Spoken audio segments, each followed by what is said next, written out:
All right. So Brian, yes, sir. Unmute yourself and introduce yourself, and please. Absolutely. Amir, can you hear me okay? Yep.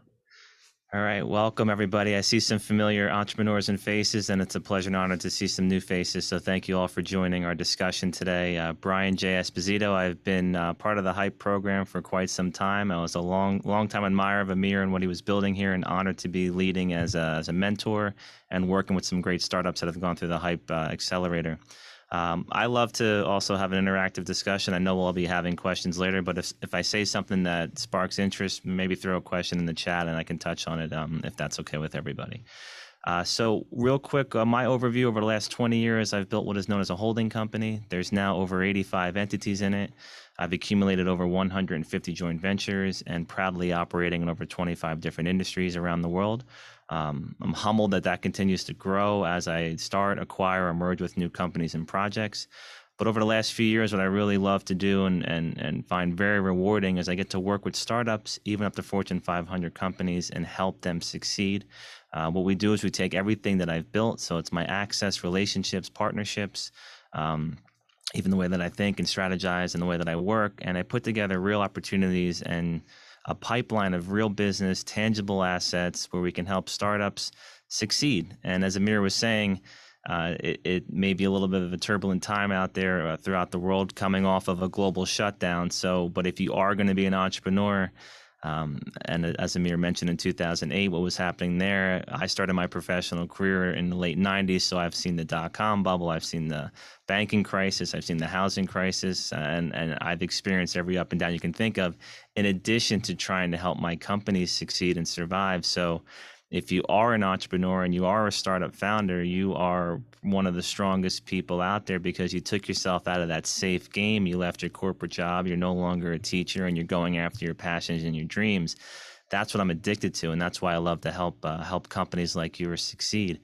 And some interesting little tricks that you can do to help really position yourself strongly in your market and your industry is make sure you have a very strong, even if it's one advisor or a suite of advisors around you.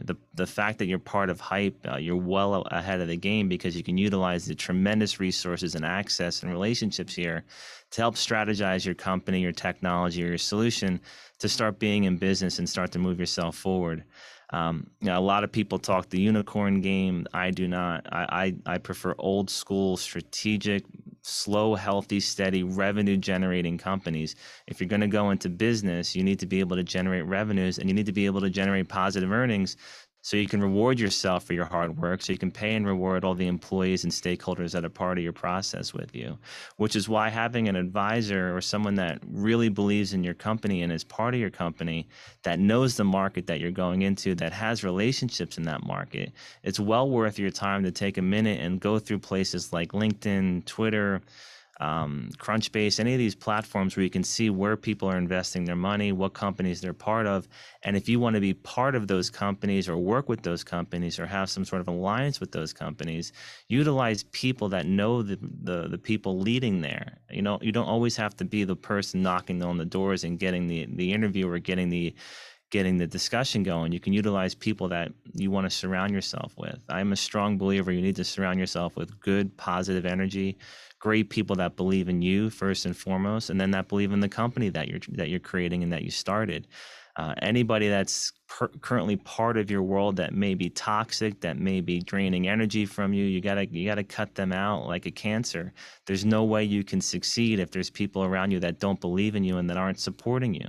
And it may be cold. It took me 15 years to figure out I had the wrong people surrounding me. I couldn't move to the next level because I didn't have the right support system. I had great people, but it wasn't the right support system to fully believe in me and allow me to thrive and keep pushing forward. Sometimes you have to always take an internal audit around who are the people around you. Are they good, positive forces for you to be able to succeed? And then are these people also helping your company? If you have people inside your company that maybe you dished out equity that aren't performing, you need to have a sit down with them and say, hey, listen, you got 30, 60 days to come back to me with something. We have to push this company forward. If you don't, we're going to have to claw back your equity because I need it to survive. I needed to bring in people that believe in me and that want to help my company and that want to help see me succeed. The other thing I think is very important is don't always look at your competitors as competitors. Throughout all my different companies and throughout my journey, my competitors on paper were my biggest friends and allies and business partners. We've done some tremendous deals and monumental survival tactics where we worked together, we shared resources, we shared inventory, we shared human capital as far as developers and technologies, and we created something together, and we utilized our combined reach or our combined enterprise customers or our combined retail consumer, and we made a bigger opportunity. Now's a great time, actually forever for me, but over the last few years, and especially now, is a great time to start putting those alliances together with what you may look at as a competitor. You know, they may be your exit one day, or even better, you may be their exit one day when you acquire them because of your company and your growth and your momentum. Lastly, I'll touch on and let the other great gentlemen speak is, don't be afraid to reach out to people. It takes a very strong person to send somebody a message to say, hey, I want to work with you. I love what you're doing. Can we please schedule some time to speak and see if there's a way for us to work together? Reach out to companies and offer unpaid pilot programs to start working with some very big, whether enterprise or conglomerate companies. Just get in the door somewhere with your company, your vision, your brand, or your solution. And once you have that, you can make news announcements, you can create momentum, you can start to get people excited about what you're doing. And that fuels not only your internal spirit and gives you some real fire that you're doing something and you're seeing those transactions take place, but light attracts light. So other people start to take notice of you, and then you start to really build this snowball effect. So I'll take a beat and let everybody else speak. That's a great start. Thank you, Brian, for that. And just to pick up on a couple of points that you mentioned that I think needs to be heard. You mentioned to surround ourselves with the right people. Very often, as an entrepreneur, I felt alone, and I think maybe other people here in the crowd can relate to that. So the idea of surrounding yourself with the right people is very good. And as you mentioned, also looking whether they're toxic people or people that are not doing any good or not having a good impact, especially in challenging times. That's something that we need to take accountability for. It doesn't mean they're bad people. It just means that maybe they're not a fit for where we are now. Also, knowing you for a few years, I would say standing out is the ability to play a long-term game. So, some of us, we believe, we go for a target, and if we don't get it, we move on. Or you are there long-term, you make it, or maybe the results are not there yet, but you are constantly continuing to do the work. And there is something in the notion that people around you understand that you're doing this, and it's not I would say a hobby or something you took on yourself to explore in the next few months. It's a way of living. It's your vision. It's your dream. It's your I would say your passion. And when people can relate to that, it's more easy to, I would say, to surround ourselves with people that trust us. And trust is the currency. In the end of the day, trust is the currency.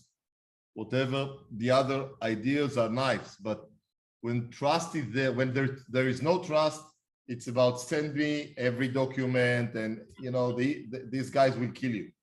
If the trust is there, immediately the conversation is totally different. So great opening. Let's maybe invite Joe to join us and introduce. Can you introduce yourself, please, and jump in?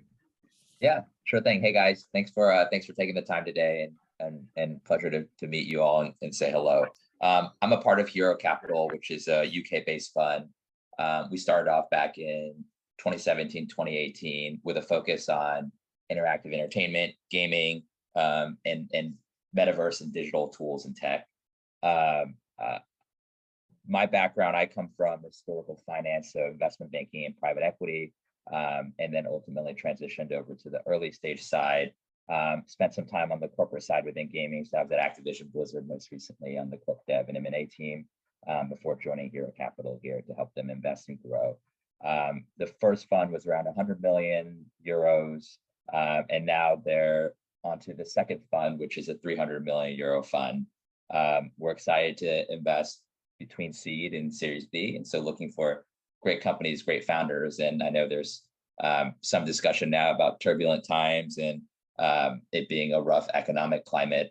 I think now is a great time for us, at least, to put capital to work. So we're excited to meet and learn more about the great entrepreneurs here at HYPE and help out and provide advice and guidance along the way, as well as capital support to help you guys fuel your businesses. So anyways, excited to meet you all. That's my background very quickly, and excited to offer insights. Thank you, Joe, and we'll come back to you later on to hear more. And I think interesting to learn that you haven't shut down your shop now, so you're still active, if I get it right.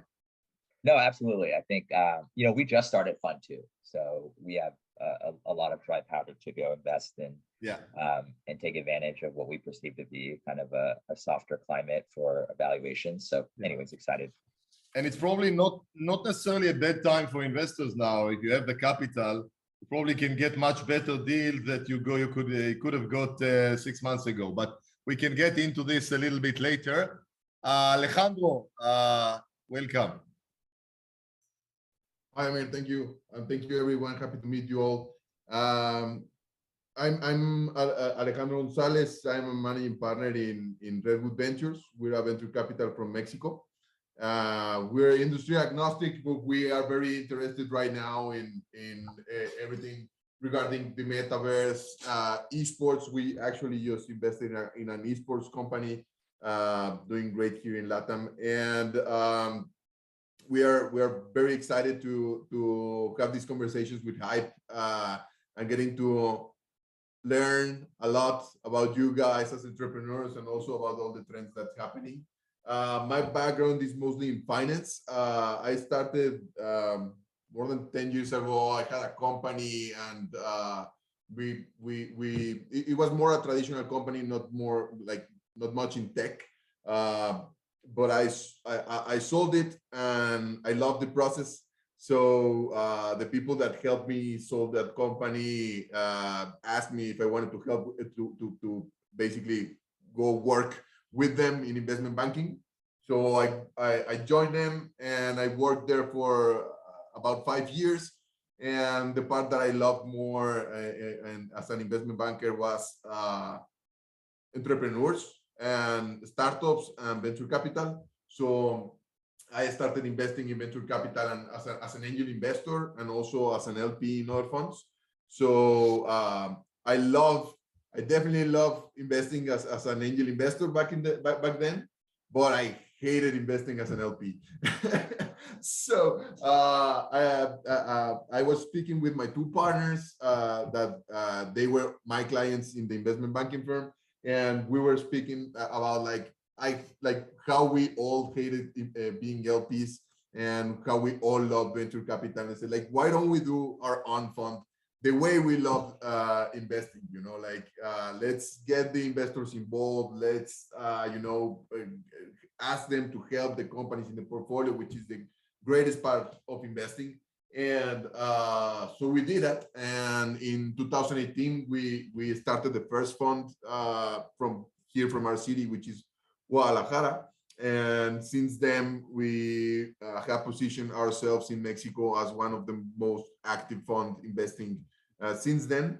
Right now, we are operating our 3rd fund. We have a little bit more than 100 million in assets under management, and we are operating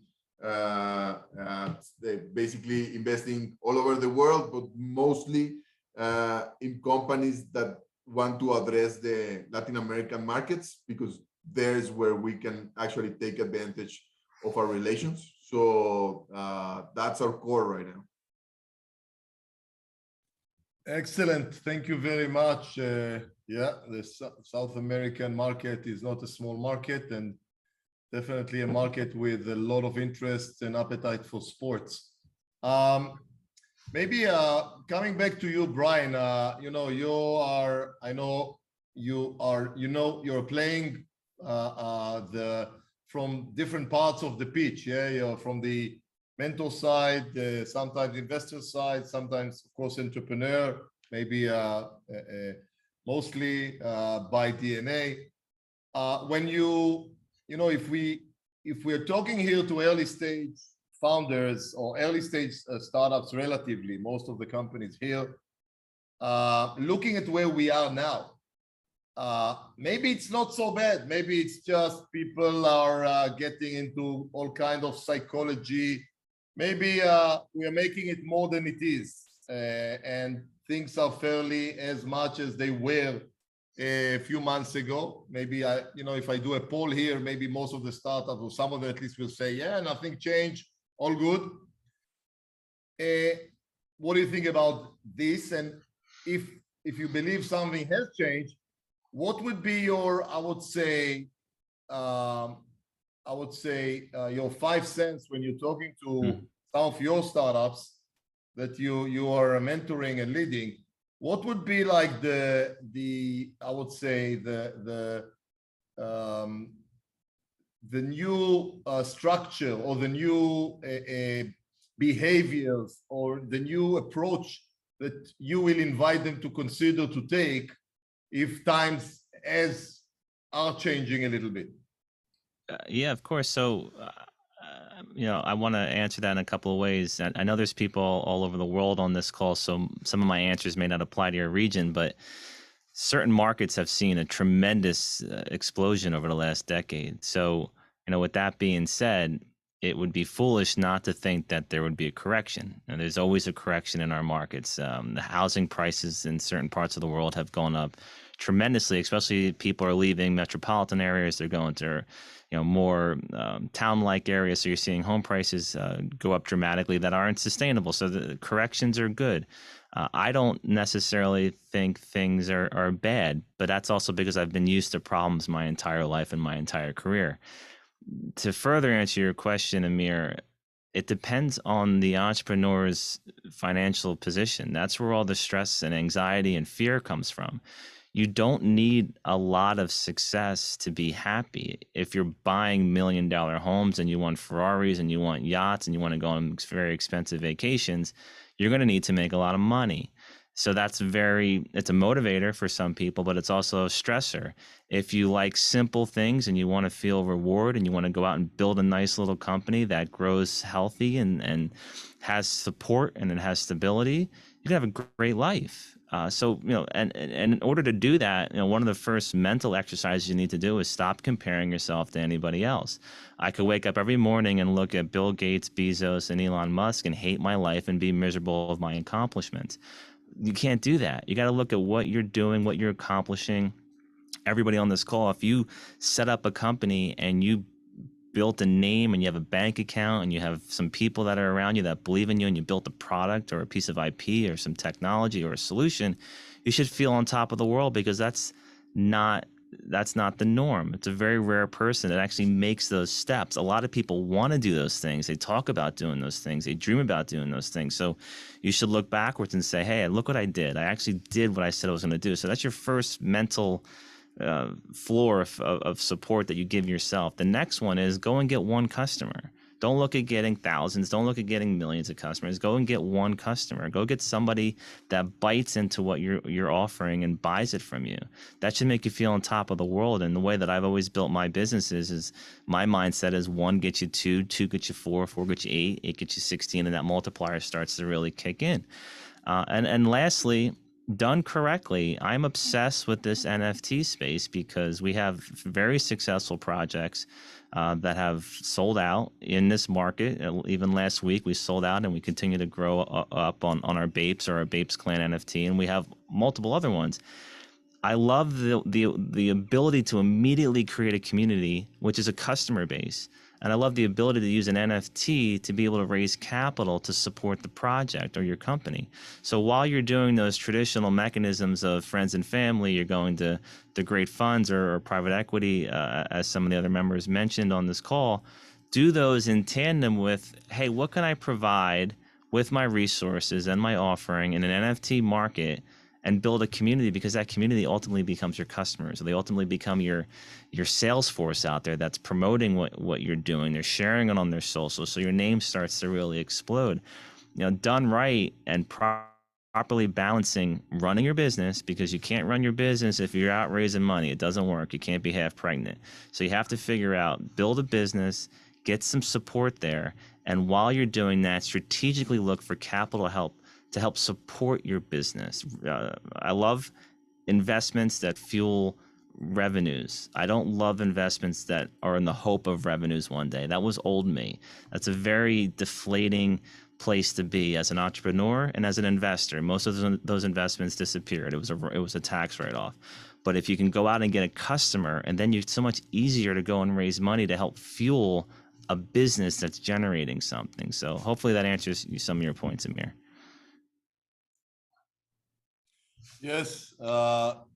So I would say that, you know, looking at your strategy, and I think, you know, focusing on the real McCoy and really create real tangible businesses, is there, you haven't really told me if you believe that, you know, entrepreneurs these days, or maybe you did, you said that entrepreneurs should go out and continue as they do, and to bring on the businesses as it was now, not major change, but maybe you can add to this later on. Let's go to Joe a little bit.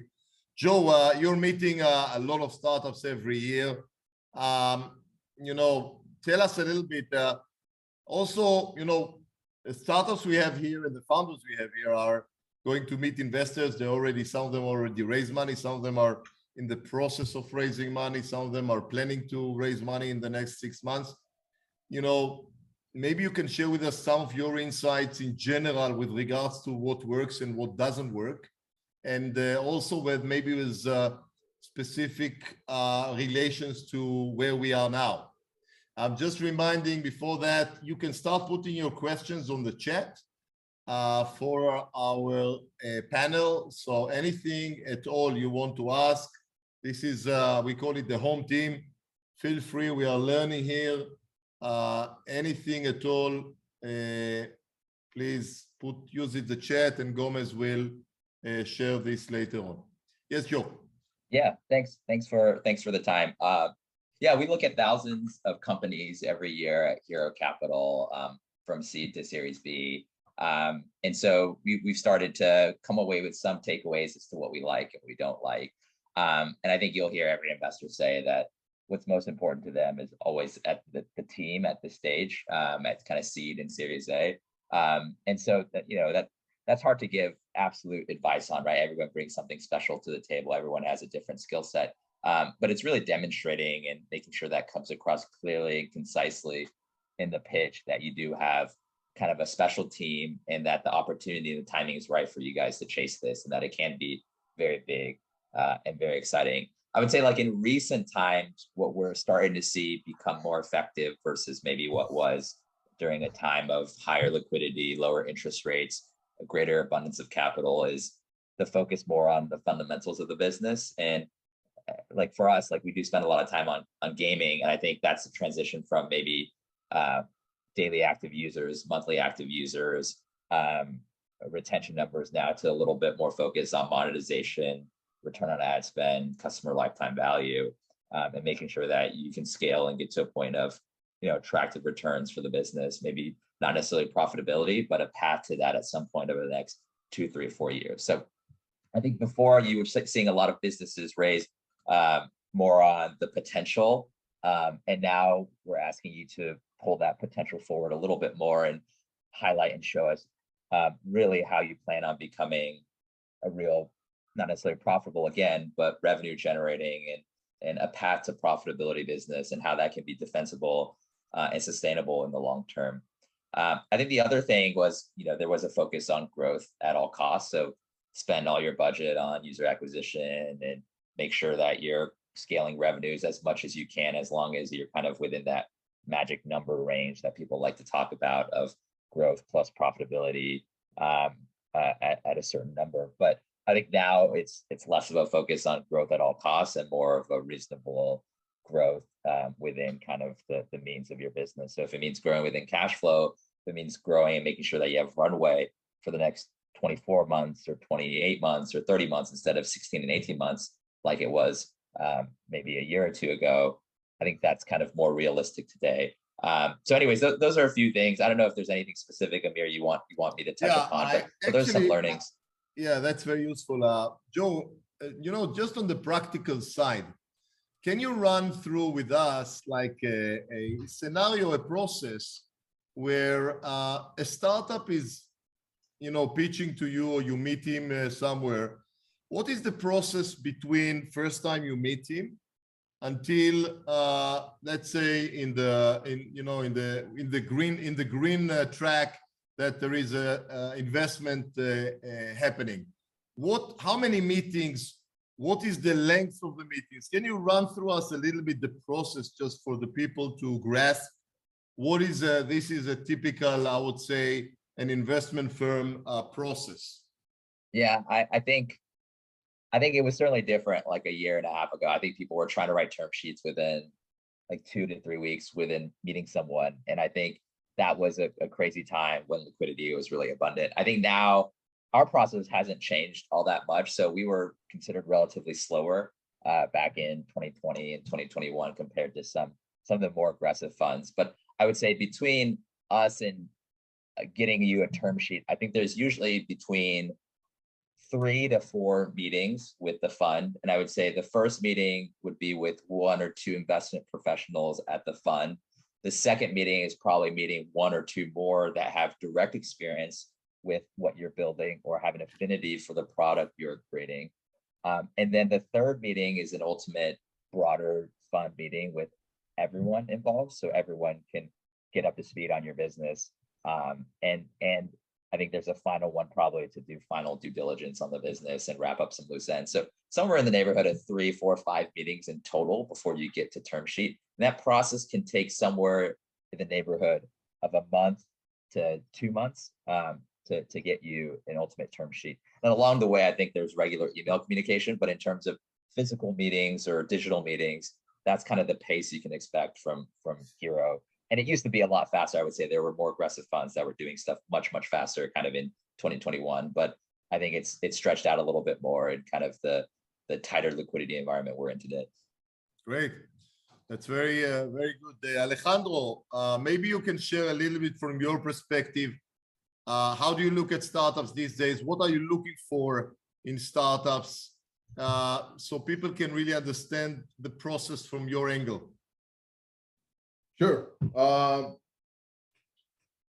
So the way we address investments, the first thing we do is we sort of like try to locate the project in a chart that I'll say in the vertical axis is how complex is the technology or how difficult to copy is the technology. I would say like the word we use is how high are the barriers of entry that the technology is creating right now.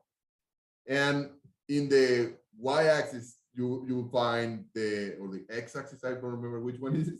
But in the other axis, you will see how much traction the company has, meaning how much is the revenue and how fast is the revenue growing. And also with some companies, depending on the business model, we will see other stuff, not financial, like the user base or the number of transactions or other commercial metrics. And the sweet spot for us is that point where the level of complexity of the technology is compensated by the level of traction.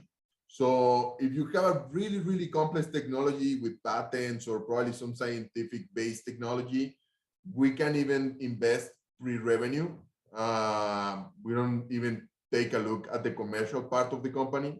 But if you have, for example, a marketplace or an e-commerce or some other kind of, like off-the-shelf technology that is enabling your business model, but it's not really complex, we will take a look definitely to your traction and to like how strong is the market fit for your product. So that's the first thing we address. If we say like this is something that we like a lot, and the complexity of the technology is very well balanced with the traction of the company, then we will look to the second stage, where we definitely look at the financials, which is how profitable is the company, how healthy are the business, like the unit economics, how good is the recurrency of the users, and how efficient is the company spending money. And if we also check that part, we will then look at the market. Like, Yes. Is this market something not only that is big enough, but is something? Is this a market that is sexy for investors? That is this a company where we can find M&As? That we have an exit strategy that it's that is worth the investment. That is also a big question for us, because as you may know, most funds, if not every fund, we are looking for a liquidity. You are for-profit fund. Yeah, we're for-profit fund. So Right. so Alejandro, yeah, sorry, you gave us a very nice, I would say, very logical structure of looking at the business. Bear in mind that most of the founders here are in the world of Web3, NFT, Metaverse, and the industry and the world is learning this now. And I can tell you, just as the founders here are better experts than I am, by all means, but just somebody who's working with them in the last 6 months, I think I can say that it's going slower than a regular business in terms of revenue, because people are trying, people are still learning. It's a new topic. People need to get the confidence, especially if you're looking at a startup. It's not that, you're a startup in a totally new world. How more difficult this could be. So I think looking for revenue and fast growth and looking at the numbers, it's very nice, but most of those guys here are putting together very impressive platforms. But I think revenues probably will come a little bit later. They could show traction, they could show execution. There are other stuff they're showing already.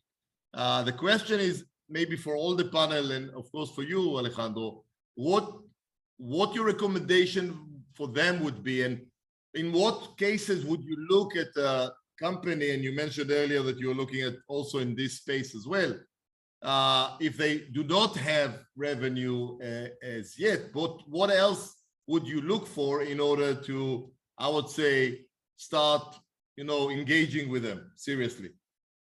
Yeah, that's a great question. I think that's the question when you have a fund like ours that is industry agnostic. Like, you don't always know what to look for, and that's like the downside of having an industry agnostic, because you can see everything. And so the way we approach things is we look for an expert. And I probably you have seen the program on TV of the price of the pound shop, where they always ask for an expert. That's sort of what we know. So we know people that are, like, experts in. You have the antique expert for the 1980s wheelchair. That's basically what we do. So we know a lot of people building in the metaverse or doing like Web3 projects, and that they have some level of knowledge and success in the industry. So we ask them, like, how do we know a project have a good chance of being successful? And specifically for Web3, sometimes they mention, like, how useful is what they are building. Like, is this just another community, or is the community really engaged? Like, is the community really, having a conversation and building together? And for example, we saw a DAO the other day, and they were saying like when the DAO votes, how many people actually vote? So Okay. that's sort of like things that you see, like the community is really finding something useful there. And so basically we ask these people, like, what should we look at? Because Okay. sometimes we see like, this is a quantum computing project, and like, why should I look at a quantum computing? So we ask. That's the way we do it. Yeah. The only thing I will mention is that, you know, when you find a good expert in this space, send him over to me, because not many around. Brian, what's your take on that? I would suggest comparing what's happening now to the idea of a social media manager popping up when Instagram and Facebook took off. You had this moment where firms and companies and brands wanted to be in the space but didn't have the in-house talent. Therefore, agencies started popping up, management companies started popping up to help navigate them and properly bring those brands into social media environment. So with that being said, any startup here in the Web3 space, we have holdings in this space. I've been in this space for a long time. I think we have one of the only really true Web3 platforms. A lot of it's Web 2.5 if you start looking at what are they really offering and what are they really saying. So, you know, with that being said, again, a year ago it was like pulling teeth to get brands to go into the metaverse and the VR. And now every brand wants to throw their name in there and say that they're Web3 and that they're in this space. And these communities are not stupid. So I think your strength right now is to start locally, depending on where you're at in your startup.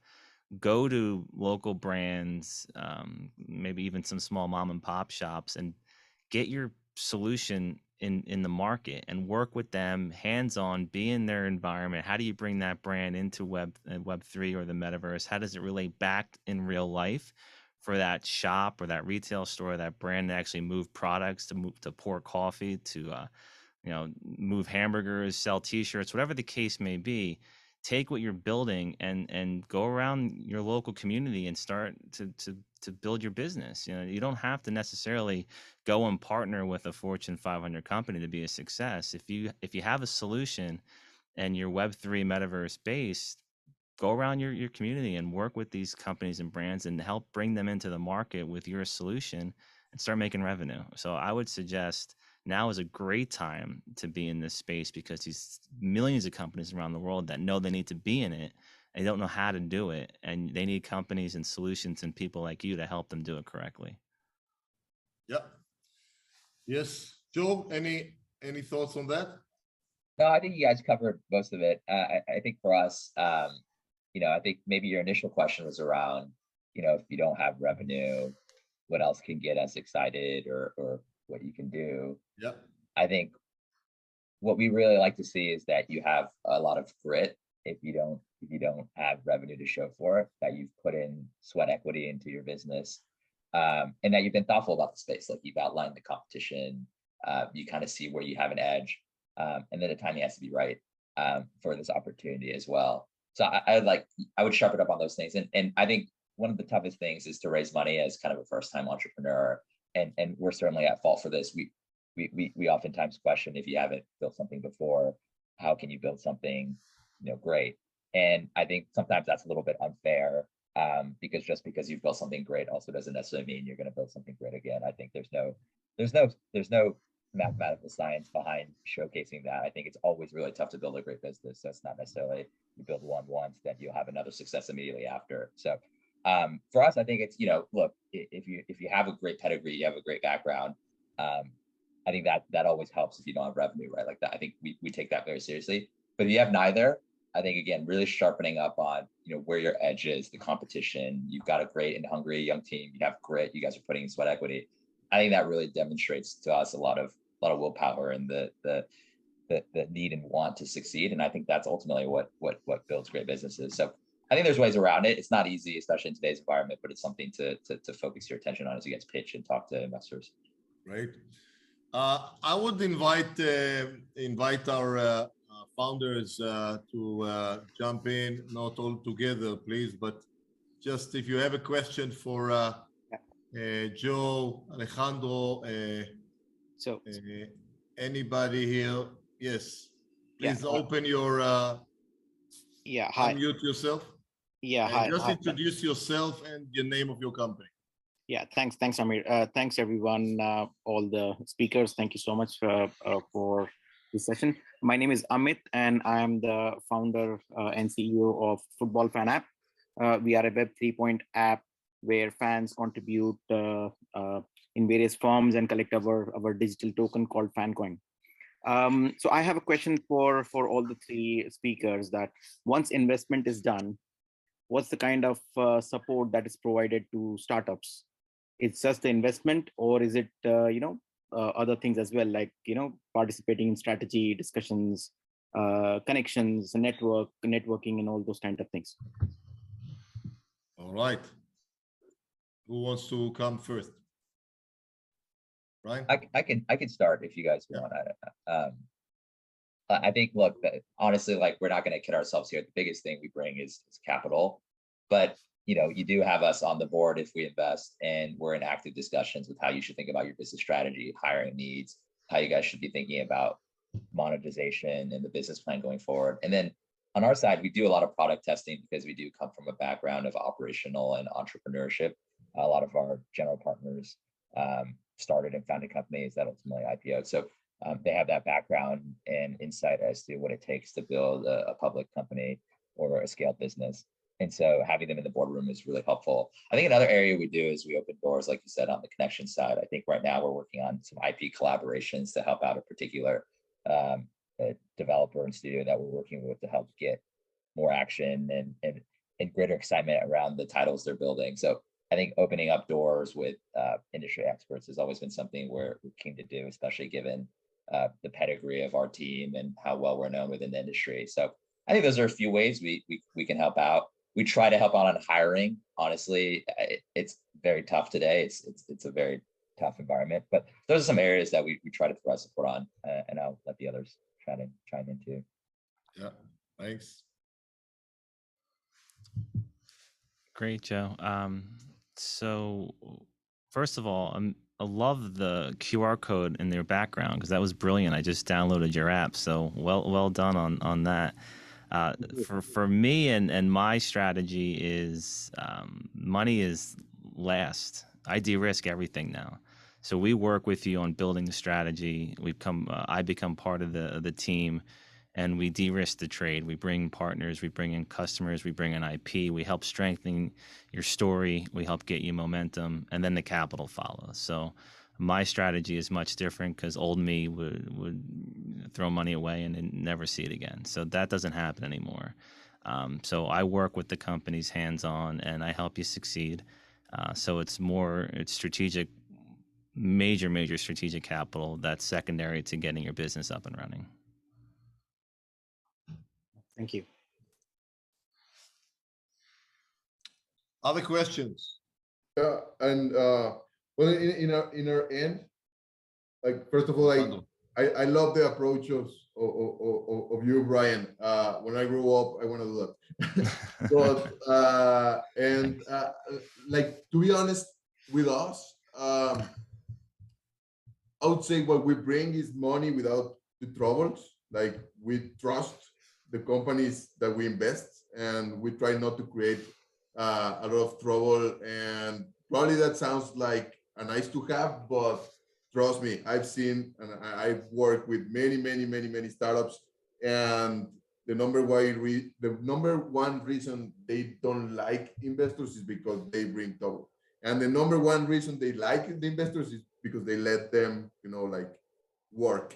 And so we try to be that person, open some doors, like commercially, try to introduce you with other partners, other funds, other investors, try to help you with suppliers or any kind of strategic relations through the network of our investors. And we have a portfolio of perks that we keep on growing, and we provide that to all the companies of our portfolio, which probably will account for another, like, probably $1 million worth of, like, discounts or legal jobs or legal or tax matters or stuff like that. Good. By the way, Alejandro, what usually your typical equity that you will be looking for is what, 20%? No, we're very flexible. Actually, we have companies where we have like 15% of the company. We have companies where we have like 0.02% of the company. So we don't like, the percentage is not part of the equation. All right. No definite board seat necessarily. No, we don't like board seats. We always ask for an observer seat, but we don't like voting. What we like is that the I like it. We don't like board seats. It's a nice strategy. And we like that the entrepreneurs are the chief of the boat. You know, they're the captains. So if they say we should go that way, we should go that way. I probably don't agree. I will say, hey, captain, probably we should think about this. But if you say no, we're going that way, I'll go with you. Like, we don't. It's your company. Absolutely. All right. Any other questions? Hello, Gerald here from Fan Rolling. My question to the panelists will be: what do, as an investor, what do you think of startups who decide to take on debt so that they can get the company off the ground?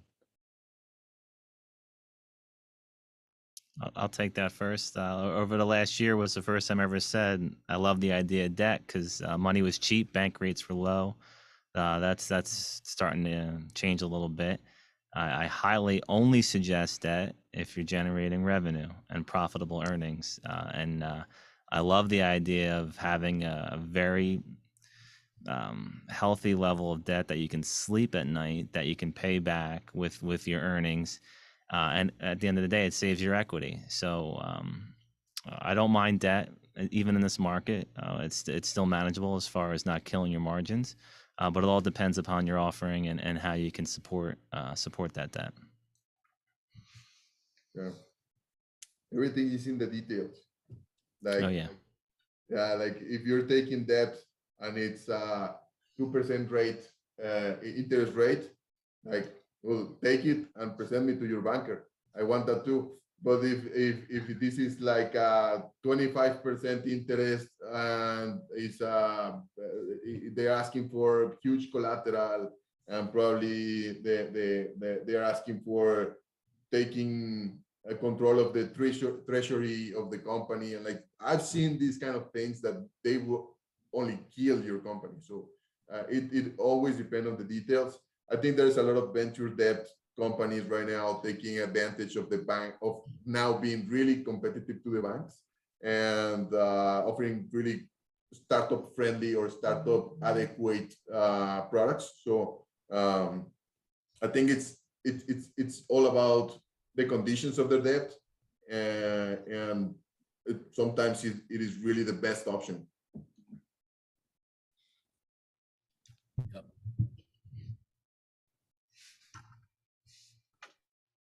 Good one. yeah. I'll also add, check with your community bank or local banks. There's a lot of governments have grants or government programs that are 30-year, very startup friendly loans or programs that you can take advantage of. There's a lot of paperwork, but there's money out there to grab as well from local agencies. Good. Guys, the top three people here, and you are silent. I don't know, if I were in your shoes, I would ask questions. Nothing of an interest. I have a question? Yes, Stefan. Hi, I'm Stefan. I'm from Teammate, and what we do is an OS for kids. So we engage them to create their own superhero and to get healthy by doing it. We also have a project about NFT. So I guess looking at your office, Brian, I'm very jealous about the decoration and your Thor hammer, and I think you can understand what I'm talking about. But my question on the investor part is, like, do you sometimes do investment alone, or you prefer to always have like co-investors or leaders on an investment? Stefan, was that aimed at me, that question? aiming And- the three of you, but yeah, I'm just jealous of your hobby. So you'll hear that often, that people will co-invest. That's not my strategy. If I believe in you, the team, the vision, and I also have to know that I can add value and help you grow. You know, my first step is to work with you and help you build a very strong pipeline of business. Then the investment follows that. So for me, I don't look for a co-investor, or do I necessarily bring in a co-investor. I'm very entrepreneurial, founder focused, so I'm on both sides of the table. All my companies have tended to be my own startups over the last 20 years, things that I believed in, passions that I brought to market. So I understand all the pain points, and on the other side of the table, I'm there to protect the founders too, because I don't want you diluted out of your own company. I don't want you at some point working for somebody else, because that's very deflating. Unless you have a great exit and liquidity event where you sell your company and you're a consultant, that's a whole different story. But I'm there to protect founders. I'm there to make sure that you always are in control of your vision, your brain, your heart, your company, and therefore I want to make sure you have as much equity as you possibly can to be able to make those decisions and keep pushing your company forward under your original plans. Okay, thank you very much. I do have a question. Hi. May I ask a question? Please. Sure. So, I'm wondering, there are different kinds of founders. One is, you get out of like a Ivy League or any school, and then you have a few founders, you do a startup. Then there are some people who are, work most of their career in large corporations, and then intentionally decided to disconnect and start a startup based on what they have learned over their period of life. So, is there like a typical kind or stage or age of founder that you are, most likely to invest in, or how does that go? Good question. I can relate to this in my age. That's a great question, Baba. And well, I don't like, we at our fund, we don't really have a preference, to be honest. Like, we have founders with 18 years old and founders that are probably like 60 years old. So the term of age is not something important. Also, the term of like, if they study at a good school, we have ex-Harvards and we have dropouts. So we don't look at that. We trust the numbers. So if they are killing it, we don't care like where they come from. If they are now killing it, we think talent is everywhere. But I've seen some other, like some colleagues that they exclusively invest in companies founded by Ivy League's ex alumni. For example, there's a fund in Mexico that is called Soldiers Field, I think, and they are all the investors are ex-Harvard, and they only invest in Ivy Leaguers or stuff like that. So that's their investment thesis. I don't know if it is good or bad. I guess it depends on the returns. And I'll tell you why it's bad, because the success rate of VCs is 2.5%. That's miserable. And they have a lot of hubris for having such bad results. While on the corporate side, if in corporations, large corporations, if they do a product, their success ratio is not 2.5%. It's at least half the times they get it right. And the reason is two reasons.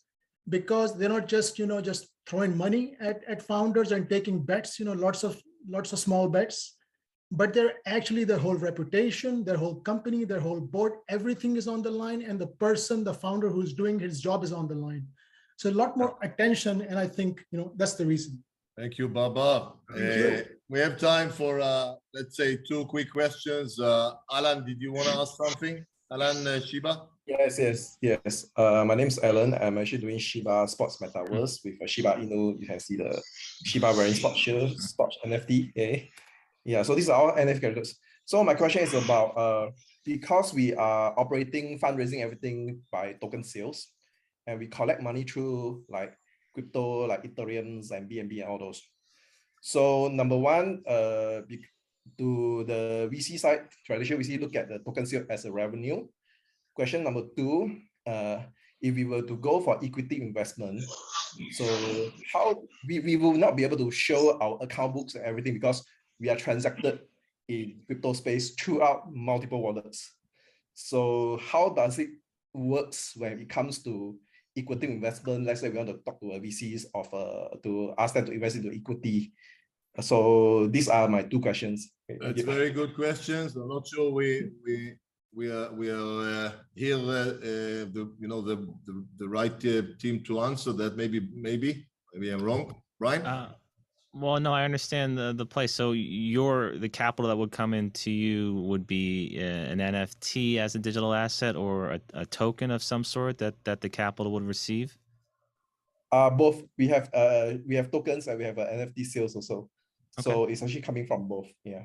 Okay, but there's full transparency as to what wallets the money's coming into, right? So I mean that's the great thing about blockchain. You can track everything down to the penny as to where it goes and in and out of which wallets. Yes, we have the problem is because we have so many smart contracts, so a lot of the tokens are stored in the smart contract and then we draw the wallets. So because some people may want to buy with a different network, different types of cryptos, so we have to cater for that. And then of course we have expenses that ongoing daily basis. It's actually in and out very fast. So Okay. that is but it's not on the accounts. There's no bank transaction. Everything's Yeah. on the crypto. Even we pay our supplier, Yeah. everything's in the crypto space. Yeah. Is this a DAO environment where the NFT holders are voting on it, or does the executives make all the decisions? No. It's a GameFi Metaverse. So they buy the NFT, she buy NFT, and then they play our games and all those. Yeah. Okay. Well, I understand that space very well. I mean, unfortunately, a lot of VCs and private equity are not prepared to know how to make those investments, but they are out there. Right now, you really want to go after whale, for lack of a better word, NFT holders, crypto investors that understand that's the best use of your time. Otherwise, you're going to be wasting your time educating a lot of these firms that aren't prepared to make those investments. The accounting and regulatory and banking laws don't apply to those firms depending upon where their jurisdiction is. So your best bet is to just keep building your community. You will get holders that love what you're doing, and then they're going to want to probably put more money into it. So right now, your current audience of NFT holders or token holders are probably your best bet to keep showing them that you are providing true utility, you're providing real value. And within that growing community, that's your audience for more investors or more support into your digital assets. Before the last question, is there any way, what is the best way to reach you, Brian, Joe, Alejandro, LinkedIn, or any other way? For me, Brian J. Esposito, LinkedIn and Twitter is what I typically always use. My corporate website is eie.rocks, so eie.rocks. I get back to everybody, and I wish you all nothing but tremendous success. Keep up the great work. Hold on, we have time for one more question. Joe, how can we reach you and Alejandro?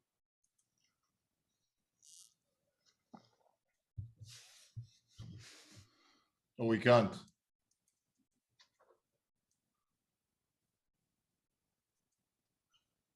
We lost Alejandro and Joe.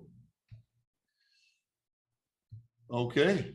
Last question for Brian. Can I add? Please. Yeah, Brian, following actually from the SHIPE Metaverse, a lot of now Web3 companies are offering either equity or a token, through private token sale. Which one do you personally prefer to have? Oh, me personally, if I'm you're alone. Everybody left, so that's why I asked you. No, I meant on which side. If I'm the issuer like you are, I would want to try to issue as many tokens as I can. As the investor, of course. Yeah. So I need to have both because you can't be half pregnant. So if I'm going to be in there helping you guys, I want to make sure that I'm earning and participating in both sides of the equation. which are the tokens, possibly NFTs, as well as traditional equity. But yeah, so my strategy is I'm in there with you on every aspect of the business, and I want to participate in the earnings potential of every aspect of the business. All right. Cool. Thank you very much. Okay. I guess first of all, I don't know what happened to Joe Alejandro. I hope they were good, but I'm sure you can ping them on their LinkedIn. And also we have Gomez here. So through Gomez, also you can get their email and communicate with them directly. I see some of you still have questions like Steve, Joshua, Ankur, Will, and maybe others. Please feel free to approach them directly. If you need some help, let us know. I want to thank everybody for making the time to come here. We're not taking this for granted by any means. I want to thank Brian, Joe, Alejandro for your contribution today. I think it was fascinating. I've learned a lot, and I hope everybody else did. Brian, thank you for sticking out till the end. Thank you, Amir. Thank you all, and we'll continue updating you. Please speak to David around the iTech Cup if it's of an interest. And we are meeting in 2 weeks' time again for more good things coming. Bye for now.